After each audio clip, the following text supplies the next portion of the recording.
পাহাড়ের শিক্ষার্থীদের মধ্যে ঢাকা বিশ্ববিদ্যালয় কেন্দ্রীয় ছাত্র সংসদে ভিপি, জিএস এবং নির্বাহী সদস্য সহ 4 জন এবং হল সংসদে 1 জন নির্বাচিত হয়েছেন।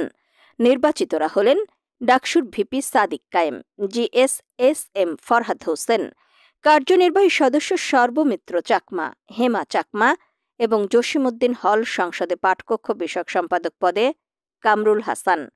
জানা যায়, বাংলাদেশ ইসলামী ছাত্র শিবির সমর্থিত ঐক্যবদ্ধ শিক্ষার্থী জোট প্যানেল থেকে পার্বত্য জেলা খাগড়াছড়ি সদরে বেড়ে ওঠা মেধাবী সন্তান সাদিক কায়েম ডাকসুর ভিপি পদে 14,042 ভোট পেয়ে জয়ী হন।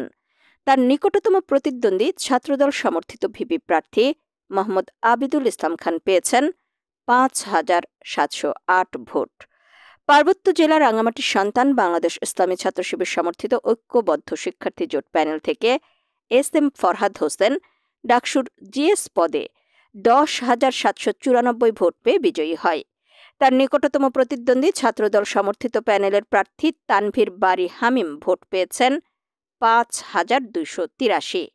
রাঙামাটি সদরের আরেক সন্তান বাংলাদেশ ইসলামী ছাত্র শিবির সমর্থিত ঐক্যবদ্ধ শিক্ষার্থী জোট প্যানেল থেকে কার্যনির্বাহী সদস্য পদে সর্বমিত্র চাকমা 8,988 ভোট পেয়ে নির্বাচিত হন। ডাকসুর মোট 13টি সদস্য পদের মধ্যে দ্বিতীয় সর্বোচ্চ ভোট পেয়ে তিনি নির্বাচিত হন।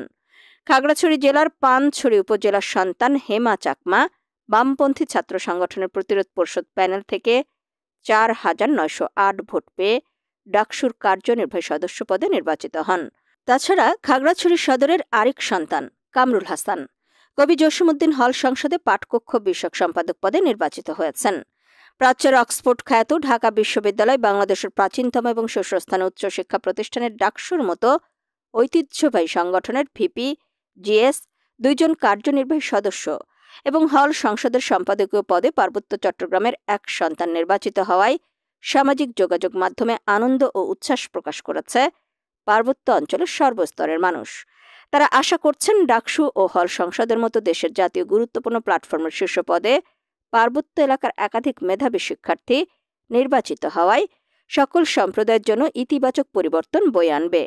পার্বত্য চট্টগ্রাম ছাত্র সংসদের সভাপতি রফিকুল ইসলাম বলেন, ঢাকা বিশ্ববিদ্যালয়ে যে সকল মেধাবী শিক্ষার্থী প্রতি বছর ভর্তি হয়ে পড়াশোনার সুযোগ পান, তাদের 80 থেকে 85% শিক্ষার্থী দেশের পিছিয়ে পড়া প্রত্যন্ত অঞ্চলের।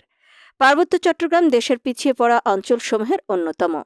আমরা আশা করছি অবশ্যই এবারের ডাকসু ও হল সংসদের স্টুডেন্ট প্রতিনিধি হিসেবে যারা গুরুত্বপূর্ণ পদে নির্বাচিত হয়ে এলেন, জাতীয় দায়িত্বের পাশাপাশি পার্বত্য অঞ্চলের জাতি, ধর্ম, বর্ণ, গোত্র নির্বিশেষে সকল সম্প্রদায়ের জন্য সমানভাবে কাজ করবেন। পাহাড় থেকে মেধাবী শিক্ষার্থীরা এভাবেই জাতীয় পর্যায়ে উঠে এলে তারা পাহাড়ের পিছিয়ে পড়া জনগোষ্ঠীর ছেলেমেয়েদের আরও বেশি শিক্ষিত করে গড়ে তোলার ক্ষেত্রে অবদান রাখতে সক্ষম হবে। পাহাড়ের ছেলেমেয়েদের মধ্যে শিক্ষার হার বৃদ্ধি পেলে পাহাড়ি বাঙালি নিয়ে সংকীর্ণ চিন্তা ভাবনা দূর হবে।